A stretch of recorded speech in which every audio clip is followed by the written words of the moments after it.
y'all, this is my review for Married to Medicine, Season 10 Reunion Part 1. This is my second watch, and I must say, it was really good. I really enjoyed it. They gave me a lot to work with, unlike the Potomac girls where I'm usually squeezing blood out of turnips. But let's get into it. So we get the behind the scenes before the reunion starts, per usual. It's 5:30 in the morning. Wow. Like, I guess, Andy said they get there that early because, it's women. They got to get the face, the hair beat, the outfit. That's a long ass day. Like 5:30 to maybe 10 at night. Whew. We see the petty drama starting already. Like, Sweet Tea, she came to play. And I hope so. Like, throughout the season when I was watching, I was like, Sweet Tea, you better be ready. You better get you a gay, a sissy to teach you how to read. Because Heavenly's gonna come for you and you need to be ready. So she's already on her petty. She's posting signs throughout Backstage with Heavenly and Damon. And Heavenly's giving Big Mama your arm energy in the photo. And they have different quotes under each. Now, Heavenly finds out about this because Quad is there, knocks on her door and shows her. At least Heavenly laughs, and the first thing she says, oh, my man look good. We then see Sweet Tea and Alicia there sharing the dressing room. I'm not sure why Alicia is there that early, especially when you're the friend of. Like, don't you come in like halfway? Girl, I would have stayed in my hotel and got some sleep. Alicia says she got Sweet Tea back, but girl, you're not gonna be out there that long. Okay, we see Andy going from dressing room to dressing room, talking to the girls, stirring the pot. We see the men arriving, but I'm sure they came much later. Okay, so first, the reunion set. Do y'all like it? I don't mind it. It's just a lot going on, but it is pretty, and at least there's a theme. And speaking of theme, looking at how the ladies are dressed, there had to be a flower theme. It's given Easter brunch, but let's just go over the looks right quick. So Simone, it's given lady of the church. It's not bad. Toya, I didn't really like this, but I saw online that a lot of y'all like this look. It is a nice look sitting down. Like, it's a cute look. It's just not my favorite. Sweet Tea, ironically, is wearing the most matronly dress of the cast. Like, she looked better at the Met Gala episode. On the other side of the couch, we got Jackie, which, I don't know, I didn't like this either. Like the black and the pink, I know a lot of y'all like that. It looks like goth prom dress. Heavenly, I hate to admit it, but I do like this look on her. And me giving Heavenly a compliment, you know it's real. Like, yes, she looks beautiful, but we know the devil is ugly on the inside. This is the best she's looked, I think, for a reunion. Next up is Phaedra, who is just like drama. And I know Chanel Ayan has worn this dress. Chanel wore it better, of course, but I mean, she's a model. But Phaedra looks great. I like the dress. I would say she is in my best dress category. I don't like the hair though. I hate her hair here. Next up is Quad, and I'm not really feeling the look. Like, she looks pretty, but just the overall look, like the hair looks disheveled. There's a certain formality that it's lacking that the other ladies' dresses do have. And it looks like she was on a resort and she just finished having sex and went to the studio to film the reunion. Andy then starts out asking Sweet Tea, was she behind the trolling of Heavenly backstage? And she said, yeah. And we see in a flashback, she says Heavenly's been trolling her all season. And look, I'll allow it. And then Heavenly says, oh, we getting Sweet Tea or Long Island iced tea? Sweet Tea comes right back and says, well, I see we getting malt liquor over here. She's learning. She's learning. She's going to be back for season 11. I thought that was funny because I don't remember Sweet Tea being that quick on the show. So we also find out in celebration of their 10-year anniversary being on Bravo, they're going to be showing like a clip show throughout all 3 parts, I guess, of past moments on the show. I just want to see the season 1 fight between Toya and Mariah, which I'm sure they're not going to show. So the first one is dedicated to Phaedra, and most of it involved her infiltrating this group of friends. They're talking about how she used to date Dr. G, allegedly, how Apollo was absent from Aiden's birthday party, as well as her friendship with Quad. Child, Andy loved himself some Apollo. He says, I miss Apollo. And Phaedra's like, oh, do you? To be fair, I mean, Apollo's still fine and Apollo can still get it. So then they get to the topic of Phaedra's relationship with Quad and how through midway in the season, it seemed like she abandoned Quad. And Quad says it felt like Phaedra turned her back on her just so she could go along to get along with the group. And Phaedra, I don't think she used the right analogy. She was like, well, why would I hook myself onto the Titanic? So then I was looking on Twitter because this clip been debuted before the reunion. And someone brought up a good point. Like, look at it as a new employee going into a work environment. You see one employee come to work whenever they want, missing shifts, always late. And why would you still attach yourself to that person? You know what I mean? Especially when you're trying to make a good impression to the other employees. So with that view, like I could see Phaedra's point. I mean, Phaedra's still a backstabber, don't get me wrong. But Quad was doing a lot of things behind the scenes, maybe like fourth wall stuff that they didn't show. And Quad stands, this is your warning. Keep it cute in the comments, please. I will give her props when they are warranted, but I don't care for her because she's always trying to play the victim and she never really takes accountability for anything she does. Sounds like another certain cast member on Potomac who's always crying. But I digress. So now Quad is in the hot seat now because Andy's asking her, is all the things that you told Heavenly about Phaedra true? Because Quad and Heavenly were talking behind Phaedra's back. And then when they were getting into it, they were trying to like out each other for talking about Phaedra. What Quad said is she lies all the time. She actually did date Dr. G. And Heavenly was saying the truth ain't in the bitch. And I'm just like, well, Phaedra be lying. So that's pretty accurate. Phaedra is a liar. So now there's the semantics being explained by Phaedra on what constitute as a date when she met Dr. G. I definitely believe they dated. And I definitely believe the $4,000 accusation. Like if it was between believing Quad and Phaedra, I would believe Quad. None of the cast believe Phaedra on this. Now, I don't believe that they had sex, but I'm pretty sure that, you know, they kissed at least. They maybe had 2 or 3 dates, and that's about it. I love that Quad is breaking it down. She's like, oh, well, in your green screen, you said, what I'm going to do with $4,000 a month? Well, after 3 months, you can buy that Chanel bag and have some change left over. Now, this is the Quad I like. And also, I don't mind Quad coming back for season 11. Quad Squad, okay? On the topic of Dr. G, of course, Heavenly has something to say in regards to Sweet Tea. Sweet Tea was minding her business. But she said Sweet Tea seems to think that Greg tells her everything. And she said there's so much he hasn't told you. And I'm like, Heavenly, is that your place? Like, how would you feel if somebody said that about Damon? Heavenly thinks she got some real tea and all it is hearsay from being friends with Quad. Heavenly is such a bully and her main MO is always weaponizing somebody man against them because her ass is so male-centered. They move on and Andy's being very shady, asking the rest of the group whether Phaedra is guilty or not guilty on some of the things about her this season, which included being messy by bringing Quad to Sweet Tea's Bachelorette party, putting Heavenly in a dress that didn't fit her, as well as asking Dr. G for $4,000 a month. And speaking of Heavenly's dress, we get a little shady back and forth between Simone and Heavenly. And I gotta say, Heavenly won that round. Basically saying I might be heavy, but my man's still having sex with me every night. Simone didn't really have a rebuttal for that. So then Andy asked Phaedra and Quad, do they want to salvage their relationship? And Quad says she does. Phaedra's a little hesitant and says, I don't want to have to worry that you're talking behind my back. So, yeah, Phaedra ain't fucking with Quad. She trying to keep it nice for the cameras, but I'm sure after this reunion, they ain't fucking with each other. The conversation, though, goes back into when Quad was talking behind Phaedra's back to Heavenly, and it turns out it happened after the funeral episode. Like, Phaedra was really upset how it went, and according to Quad, Phaedra said this was a bunch of ninja mess. You know, it's so interesting on the Black Bravo shows how, I don't know, like with the N-word, I don't expect it to be in everybody's vocabulary, but it's said sometimes. And I say it out of jest most of the time. It's not really in my vocabulary either, but it's just like a little taboo to use the N-word on Bravo. That's just from my experience watching. But yeah, Heavenly and Quad are not going back and forth on what was said. So it seemed like the timeline was Phaedra was upset at Quad.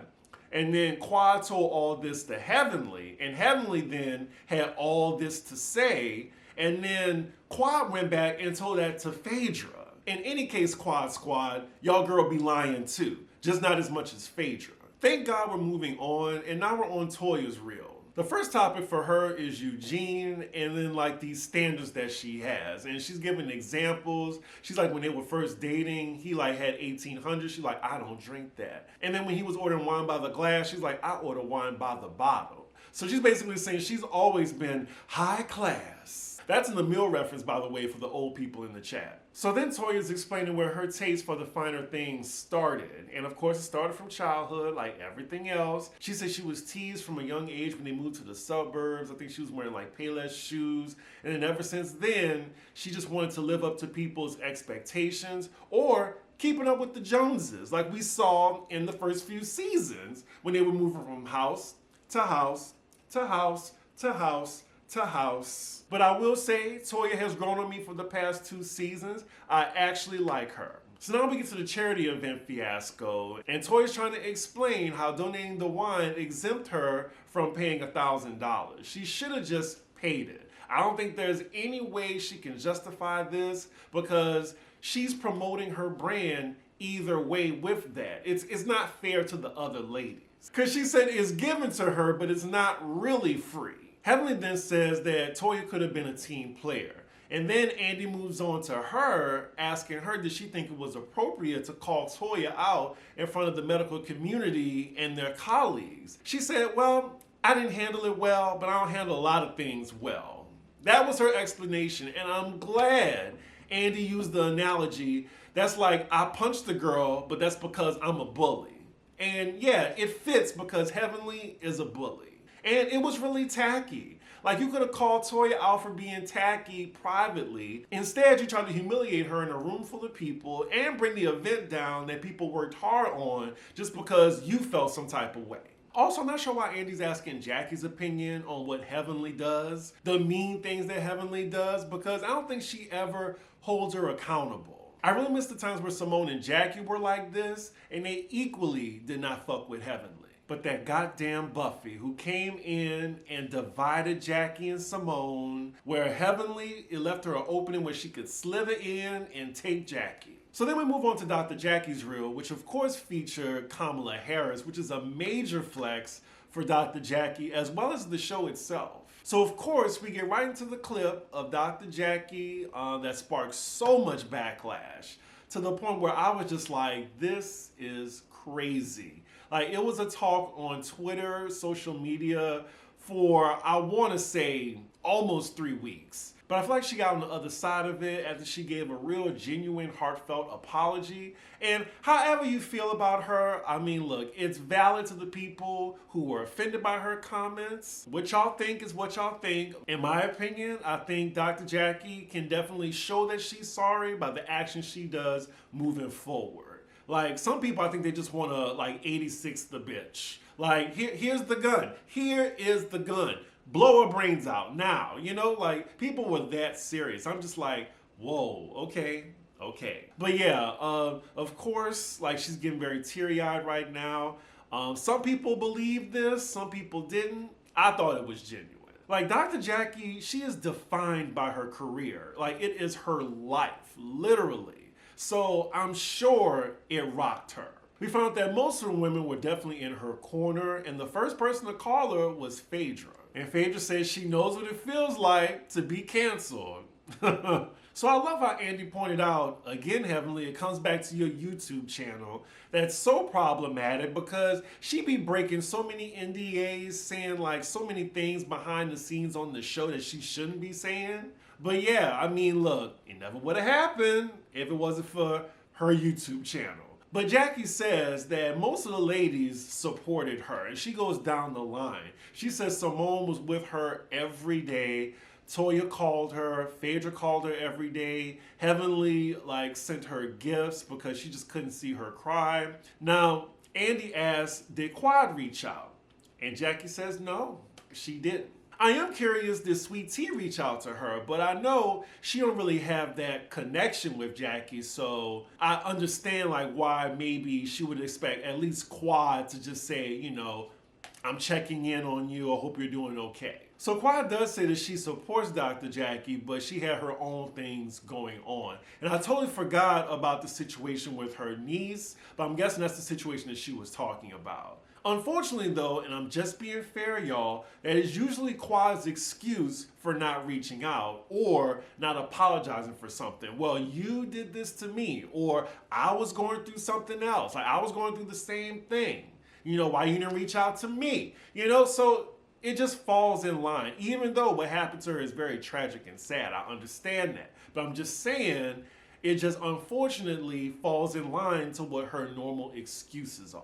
So then we go into Quad's connection with the group and how much she reaches out, and it's not much. So then they segue into Quad's reel, where they show the funeral stunt to them being in Napa and sending her ass packing like Farrah from Destiny's Child. So Quad, of course, says that scene was hard to watch and she doesn't think she deserved that. But she does give Toya a very heartfelt apology for her behavior the season before with the whole home robbery and saying that she was cheating. I think this is the first time she actually owned up to it. Why didn't she say that at the resurrection gathering? Like if she came in with an apology and being humble, the ladies I think would have welcomed her, but she didn't say nan apology, and I think her fans forget that. Like she always loves to play the victim. Like yes, they have done things to her, but she never really acknowledged her part in the matter. Like even as she's apologizing to Toya right now, she's like, well, it always falls upon deaf ears. Like it's always me. They don't want to accept my apology. Toya then responds and says she's never apologized like this, which I just said I agree. And Toya also says Quad never took accountability like she just did. Toya says she appreciates the apology, but she does point out how convenient it is for her to say this now. Quad then tries to point out how other people can apologize and Toya will be ready to move on. Toya says it's because you lie, and she brings up Napa as an example and says that, yeah, at the table you said that, oh, I'm here for you, Toya, to support you. But then she points out, I'm guessing, fourth wall break, that they were on the couch and Quad said, I'm here for the check. So that's why she says she has a hard time believing what Quad says is genuine. They're going back and forth. I can't believe these ladies have known each other for 10 years and they still do not fuck with each other. At this point, I don't see them moving forward, but this is just part one. Maybe they have a come to Jesus moment and they forgive each other. I'm sorry, I'm on the side of the other ladies. I really do believe that Quad is not friends with these ladies when the cameras are down. These ladies hang out with each other when the cameras are down. I don't think Quad fucks with them like that. But for some reason, her fans fall for the okie doke like it's all the women against Quad. Do people forget that she gave these ladies her ass to kiss when she was on Sister Circle? And when it didn't work out, she came crawling back. So then Andy asked Jackie, what would she have liked to see from Quad at the resurrection? And of course, she didn't apologize to nobody. She was just like, I'm here, bitches. What? That's not an apology. So then, of course, Quad has all the excuses and saying, well, I didn't feel welcome. Well, of course you're not going to feel welcome when the ladies know that the only reason you're around them and hanging with them is for the check. Jackie lets her know that friendship works both ways, and she goes back to the example when she was getting her backlash that it would have been nice to hear Quad's voice. And then Quad lets her know that she actually talked to Heavenly first, and Heavenly told her that it probably wasn't a good idea for her to contact Jackie. So I see that point right there. She left that out. I'm not sure why she didn't say that earlier. So then we find out why she talked to Heavenly before she talked to Jackie. Heavenly reached out to Quad and asked her, did you have anything to do with that footage leaking? And here we go into this topic. And I must say that I thought that someone that was in favor of Quad did that because that Jackie clip came out the week Like literally the week after they kicked her out of Napa, like around that part. And all the ladies were getting it from each and every side. I didn't think Quad herself had something to do with it, but like I said, the fans, the fandom, they are ruining the shows, especially the black shows. And it is what it is. I said what I said. We're at the point where people are attaching their traumas to silly ass reality shows. You got people showing visceral hatred to women that they don't know. It's just so weird. And it really does not make the show fun to watch or review. Just saying. Anywho, Heavenly says that she, as well as the other ladies, were having thoughts that Quad might have been behind the resurfaced clip of Dr. Jackie. Quad then says that she was shocked that the girls were thinking this, and she wanted to call Jackie, but then that's when Heavenly said, it's not good that you call her right now. Now, my question to y'all is, do y'all think that Quad has something to do with this? You think she would? I would hope not. I'm going to say no. But I do think that it was someone who was a fan of Quad that resurfaced the video.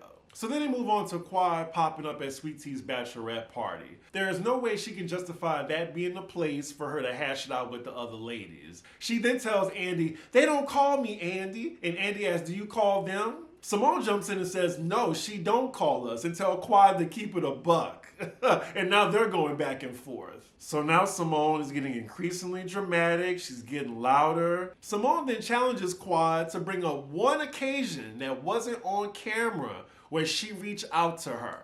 And I don't think Quad can name any. And Simone says she can name 3 with Quad. Simone says even though they weren't speaking, she did reach out to Quad, and this was after the Napa trip when something really tragic happened to Quad. She talks about the incident, but it looks like Quad don't want her to go into detail about it. And she keeps interrupting her, but Simone, she keeps going forward, and she says, this is when her niece or great niece died in her pool. I reached out. And I get it, a lot of people are mad at Simone for that, but she's telling the truth and it happened. Maybe she could have said a tragic incident, but I don't think she brought it up to spite Quad. I think she brought it up as proof saying, girl, I do reach out to you even though we're not fucking with each other. When something tragic happens to you, I put that to the side and I show up and reach out and call to you. I think she was just being specific to point out the gravity of the situation. Now that's just my opinion. You can think Simone is a cruel, evil bitch if you want. That is your opinion. I'm just saying that's what it looked like to me. Like, when I first watched, I was just like, oh, so that's when Simone reached out to her. That makes sense to me. Like, it gave more context to the situation, her bringing up the incident that happened. But then when I went on Twitter, I was like, oh, wow, like, people really hate Simone and act like she brought this up to intentionally upset Quad. And I'm sorry, I don't believe that. Quad then starts to break down, I guess, from those events being brought up. Like, yeah, I get it. It is very painful and tragic. I understand, her reaction to this, but I don't think Simone was bringing it up to, like, hurt her. She's just bringing it up to show proof that she is there for Quad, but it's not reciprocated. Now, at this point, we're getting to the end of the episode, and I will say, like, I was on the edge of my seat during this. Like, this was some good television. Like, you could just see the passion, behind Simone as well as Quad. Simone continues and says she opens her doors up for Quad, and then she tells Andy, you know how many times I've been invited to her home? 0. So Quad responds by saying that there was a time when they fell out, they used to be really close, they went to dinner, and she apologized to Simone, and Simone says, well, I don't need time, you done nothing to me, but, I'm close with Toya, and I don't want to upset her. So she's saying that Simone didn't really want to rock with Quad anymore because of her friendship with Toya. She didn't want to affect that. Heavenly jumps in and said what Quad's saying is the truth. Simone then goes completely off and says she's not going to do anything to jeopardize her friendship with Toya, who's been there for her. Simone is yelling now, like, to be right in that range of volume, I know Andy's ears are ringing. She has loved on me! Heavenly surprisingly and calmly tells Simone that that's not a reason to be mad at Quad. And then Andy interjects and says, I want to hear from Quad. Oh my God. When Simone heard that, she yelled at Andy. If she stays honest, I'll stay quiet. If she lies, I'm talking. Oh my God, the amount of times I play back that scene, y'all. That's gonna be in the chamber for me from now on. If she stays honest, I'll stay quiet. She lies, I'm talking. Okay, let's move on. Andy was a little shook by it. He was like, okay. So Quad then tells Andy that Simone did reach out to her. She felt welcome, she felt loved, and she thanks Simone for that, like genuinely. So then it's like mute on stage, and Andy's like, let's take a break. The cameras keep rolling though, and then Quad tells Jackie, she's like, Jackie, I would never do that to you. Did you really think that I had something to do with that? And Jackie's like, I didn't know, Quad. I didn't know. The drama in this moment is turned all the way up to 14. And it only goes up to 10. So Jackie and Quad, they're standing up talking to each other, and Quad is really like hurt that Jackie would think that she would be behind that. Jackie's saying that she was just in a really bad space at the time. Quad is like, I wouldn't do that to you, Jackie. I wouldn't do that to you. You really believe that? The credits are rolling now, and Jackie's telling Quad that we're not connected enough for me to know that. She says she doesn't know what happens in Quad's life. She thinks she's a wonderful person, but she'd rather lose a friend than to lose herself. And that is where the episode ends. That was a good part one. I enjoyed that. That was so good. I'm looking forward to the next 2 parts. I'm glad it's 3 parts because they are giving it. We haven't even got to Sweet Tea yet because I'm definitely ready to see Heavenly versus Sweet Tea. After seeing this one part, I do think it solidifies season 10 as one of their best seasons. And then I read Twitter this morning and someone wrote that they're mad at the other ladies, how they were treating Quad. They just need to end the show. What? I don't know. Anywho, y'all let me know what y'all thought about the episode. Do you think the other ladies were ganging up on Quad? Do you think Quad is the victim? Do you feel sorry for her? Is Simone the real villain of the season? With that, make sure you like, comment, and subscribe, and I will see y'all for part 2. Bye.